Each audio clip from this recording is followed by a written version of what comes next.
Dios los bendiga, hermanos. Bienvenidos a Leamos la Biblia en un año. Vamos a leer ya los Salmos 76, 77 y 78. Dice así Salmo 76, himno de Asaf, instrucciones para el director del coro. Este himno deberá cantarse acompañado de instrumentos de cuerda. Recordemos que este es un himnario de adoración a Dios. En Judá se conoce a Dios, en Israel se conoce su fama. En Jerusalén se halla su templo, ahí estableció su residencia. Ahí Dios hace pedazos todas las armas de guerra. Dios de Israel, tú eres un Dios maravilloso. Eres más grande que las montañas eternas. Todos los hombres de guerra se quedaron sin sus armas, cayeron en el campo de batalla. Ninguno de esos valientes pudo siquiera defenderse. Cuando tú los reprendiste, su poder militar se derrumbó. Solo tú inspiras temor cuando tu furia se desata. No hay quien pueda hacerte frente. Cuando tú, Dios mío, decidiste hacerles justicia a todos los pobres de la tierra, dictaste tu sentencia desde el cielo, y la tierra temerosa prefirió guardar silencio. Cuando te enojas, hasta el hombre más furioso se rinde ante ti y te alaba. Cumplámosle a nuestro Dios todas nuestras promesas, y ustedes, naciones vecinas, tráiganle ofrendas al Dios admirable. Él humilla a los gobernantes y hace que tiemblen de miedo todos los reyes de la tierra. Salmo 77. Himno de Asaf. Instrucciones para el director del coro. Este himno deberá cantarse al estilo musical de Jedutum. A Dios dirijo mis ruegos para que me escuche. En los momentos más difíciles, cuando busco a Dios con las manos levantadas, me paso la noche orando, aunque ni eso me consuela. Cuando pienso en Dios me siento desalentado y me dan ganas de llorar. Dios me hace perder el sueño, estoy tan confundido que no sé qué decir. Por las noches me pongo a pensar, recuerdo los tiempos pasados, los años que se han ido, y entonces me pregunto, ¿estará rechazándonos Dios de una vez y para siempre? ¿Habrá dejado de amarnos? Tan enojado está con nosotros que ya no tiene compasión. ¿Dejará de tratarnos con bondad? ¿Se habrán agotado las promesas que se comprometió a cumplir? ¿Se habrá olvidado de que es un Dios bueno? Yo mismo me contesto, qué doloroso es darse cuenta de que Dios ya no es el mismo, que ya no nos trata como antes. Vale más que me acuerde de sus grandes hechos y de sus maravillas pasadas. Vale más que me acuerde de sus obras maravillosas. Dios mío, no hay Dios tan grande como tú. Todo lo que haces es perfecto. Tú eres el Dios que hace milagros, que muestra su poder entre los pueblos. Con tu brazo poderoso diste libertad a tu pueblo Israel. Dios mío, el agua se agitó al verte. El mismo mar profundo se estremeció con violencia. Por todo el espacio del cielo retumbaron los relámpagos, y las nubes soltaron su lluvia. En medio del torbellino retumbó tu voz de trueno, y la luz de tus relámpagos iluminó el mundo. Entonces tembló la tierra, hiciste un camino en el mar, te abriste paso entre las aguas, pero nadie vio jamás tus huellas. Por medio de Moisés y de Aarón, fuiste guiando a tu pueblo como guía el pastor a sus ovejas. Salmo 78, himno de Asaf. Pueblo mío, escucha mis enseñanzas, atiende a mis palabras. Te hablaré por medio de ejemplos y te explicaré los misterios del pasado. Son cosas que ya conocemos, pues nuestros padres nos las contaron. Pero nuestros hijos deben conocerlas. Debemos hablarles a nuestros nietos del poder de Dios y de sus grandes acciones, de las maravillas que puede realizar. Dios fijó una ley permanente para su pueblo Israel, y a nuestros abuelos les ordenó instruir en ella a sus hijos, para que ellos a su vez nos instruyeran a nosotros y a las futuras generaciones que todavía no han nacido. Así confiaremos en Dios, tendremos presentes sus grandes hechos y cumpliremos sus mandamientos. Así no seremos rebeldes como lo fueron nuestros abuelos. Tan malvados eran sus pensamientos que Dios no podía confiar en ellos. Los israelitas eran buenos guerreros, pero se acobardaron y no entraron en batalla. No cumplieron su compromiso con Dios ni siguieron sus enseñanzas. Cuando estaban en Egipto, en la región de Zoán, vieron las grandes maravillas que Dios realizó ante sus ojos, pero no las tomaron en cuenta. Dios partió el mar en dos y para que ellos pudieran pasar y cruzar, y mantuvo las aguas firmes como paredes. De día los guiaba con una nube y de noche los alumbraba con un fuego.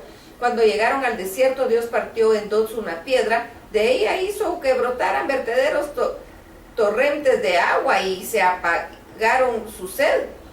Pero nuestros abuelos volvieron a pecar contra Dios. En pleno desierto se pusieron contra el Dios Altísimo. Se les metió en la cabeza poner a Dios a prueba y le pidieron comida a su antojo. Hablaron mal de Dios y hasta llegaron a decir: aquí en el desierto Dios no puede darnos de comer. Es verdad que golpeó una piedra y que hizo que brotaran grandes torrentes de agua, pero no podrá alimentarnos, no va a poder darnos carne. Cuando Dios oyó lo que decían, se encendió su enojo contra ellos, pues no confiaron en Él, ni creyeron que podía ayudarlos. Dios desde lo alto les dio una orden a las nubes y del cielo llovió comida. Dios les dio a comer maná, que es el pan del cielo. Dios les mandó mucha comida y aunque eran gente insignificante, comieron como los ángeles. Luego, como su poder, Dios hizo que desde el cielo soplaran vientos encontrados. Dios hizo que lloviera carne, como si les lloviera polvo. Les mandó nubes de pájaros, tantos como la arena del mar. Dios dejó caer esos pájaros dentro y fuera del campamento, y la gente se hartó de comer, pues Dios les cumplió su capricho. No les duró mucho tiempo el gusto.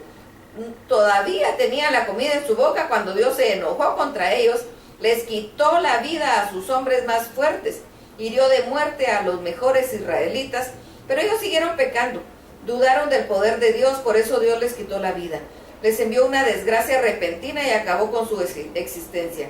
Ellos solo buscaban a Dios cuando Él los castigaba. Solo así se arrepentían y volvían a obedecerlo. Solo entonces se acordaban del Dios Altísimo, su protector y libertador.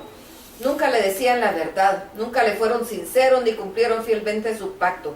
Pero Dios, que es compasivo, perdonó su maldad y no los destruyó más de una vez, enfrenó su enojo, pues tomó en cuenta que eran simples seres humanos.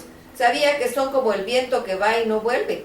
Muchas veces en el desierto se rebelaron contra Dios y lo hicieron ponerse triste. Muchas veces lo pusieron a prueba, hicieron enojar al santo Dios de Israel. No se acordaron del día cuando Dios con su poder los libró de sus enemigos.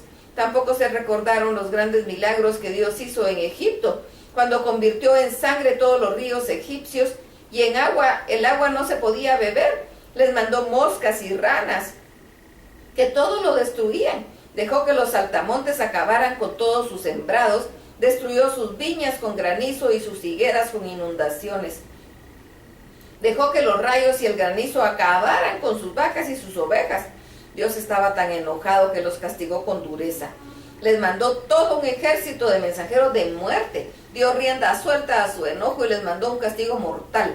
No les perdonó la vida. En cada familia egipcia hirió de muerte a los hijos mayores, pero a su pueblo lo guió y lo llevó por el desierto como guía el pastor a sus ovejas.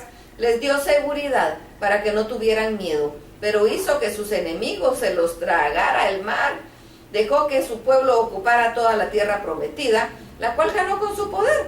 Conforme avanzaban los israelitas, Dios echaba fuera a las naciones y a Israel le entregó todas las tierras de esos pueblos. Fue así como los israelitas se establecieron ahí. Pero pusieron a Dios a prueba y se opusieron al Altísimo y desobedecieron sus mandatos. No eran dignos de confianza, se portaron igual que sus padres, pues traicionaron a Dios y no le fueron fieles. Dios se puso muy furioso y rechazó de todo a Israel. Se sintió traicionado, pues adoraron a dioses falsos y les construyeron santuarios. Por eso Dios abandonó Silo, que era donde vivía y que en este mundo. Dejó que el cofre del pacto, que era el símbolo de su poder, cayera en manos enemigas. Tanto se enojó con su pueblo que los hizo perder sus batallas. El fuego acabó con sus muchachos, las novias no tuvieron fiesta de bodas, sus sacerdotes perdieron la vida y sus viudas no les guardaron luto. Pero Dios despertó como quien despierta de su sueño y dando rienda suelta a su furia, puso en retirada a sus enemigos para siempre. los dejó en vergüenza, se negó a favorecer a los de la tribu de Efraín. Pero eligió a la tribu de Judá y a su amada Jerusalén. En lo alto del monte de Sión construyó su templo, alto como los cielos y firme para siempre como la tierra. Dios prefirió a David, que era un hombre de confianza, y lo quitó de cuidar las ovejas para que cuidara a Israel, que es el pueblo de Dios. David fue un gobernante inteligente y sincero. Hasta aquí la lectura. Dios los bendiga.